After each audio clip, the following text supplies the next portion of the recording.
Welcome back, my friends. Another exciting day in Empires and Puzzles, and surprise, surprise, a brand new portal. And this time around, we've got 3 kingdoms back, and it is bringing us a new purple fighter in the name of Shi Jin, or Shi Jin, maybe? Anyway, the point is, it's a very interesting looking character. I would not want to go head to head with this guy on the battlefield. He's looking very confident with his reverse grip sword here, which I don't know how practical that is, but it does look cool. All right, so of course we like Fighter for their chance to resurrect. No complaints there.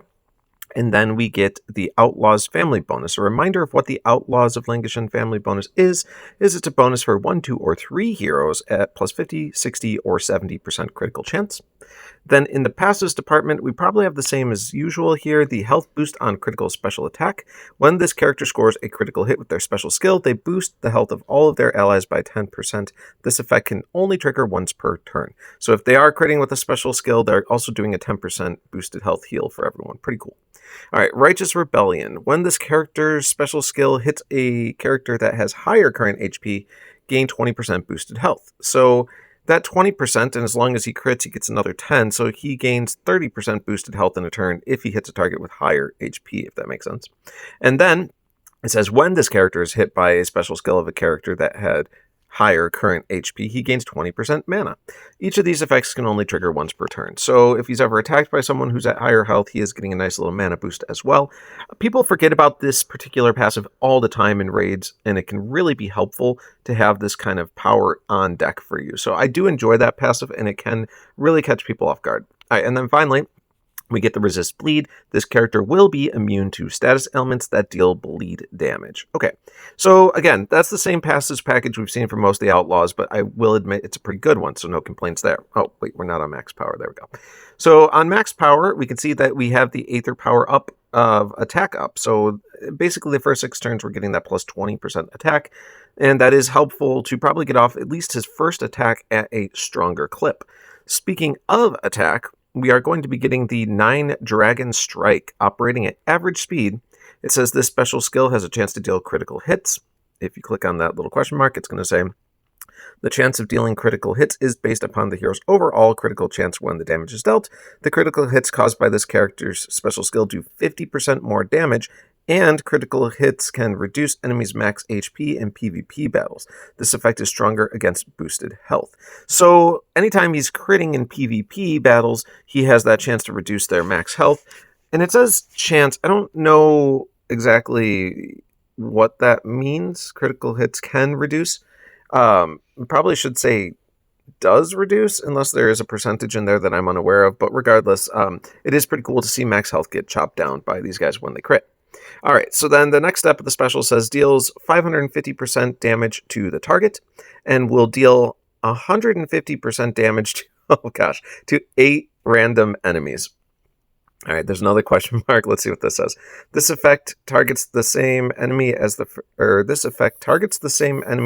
first hit if there are no other valid targets. Okay, it's a weird way of putting that, but basically it's saying it can hit the original target again if there are no other valid targets. But I think what it also is saying is if there are other valid targets, it won't hit that primary target again, right?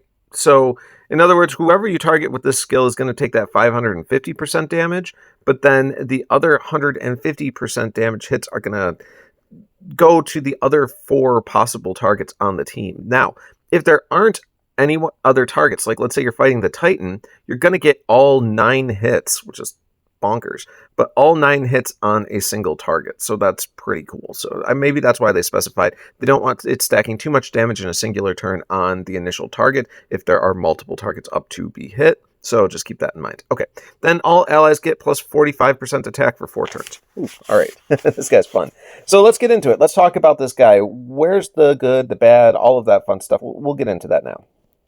First of all, a reminder, they're all getting quite a bit of family bonus critical hit here. So he gets a 50% chance to critical if he's all by himself. If you stack him with 2 others, it's at 70% chance. So first of all, he already has a very high chance to crit. We do love that. So perfect. We also have the ability for him to be boosting his own health on his attacks. If he's doing 9 attacks in one turn, there's a pretty much an impossible chance that he won't crit. So when he does cast his special, remember he's giving himself a 30% boosted heal, and he's giving the rest of the team plus 10% boosted health heal. So pretty cool stuff, because you most likely will also hit somebody who has higher health. He's doing 9 hits. So if anyone on their opposing team has higher health than him, he's going to give himself that 30% boosted health heal. Pretty cool. Then we also, I don't know, like, you got to think about this too. When these guys crit with their attacks, they have a chance for max health reduction. This guy is doing 9 separate attacks, which in theory, each one has the potential to crit, right? So he could max health reduce. Let's say he crit on all 9 of them, 9 separate times in one turn, right? That's basically how this works. That's what it's saying. I think that's kind of crazy, but that's also how they designed him. He has the potential to do that much of an effect, which is very powerful in its own right, especially in PvP. When you start chipping away at their health and you combine this guy with like some more max health reduction hitters that will also do that when they do their attack, you're gonna see problems for the opposing team. They won't be able to like heal up out of kill range anymore, and I think that's where a hero like this gets a lot of credit that you don't see on the surface. Like, this is where he creates some unseen value, but it is pretty cool.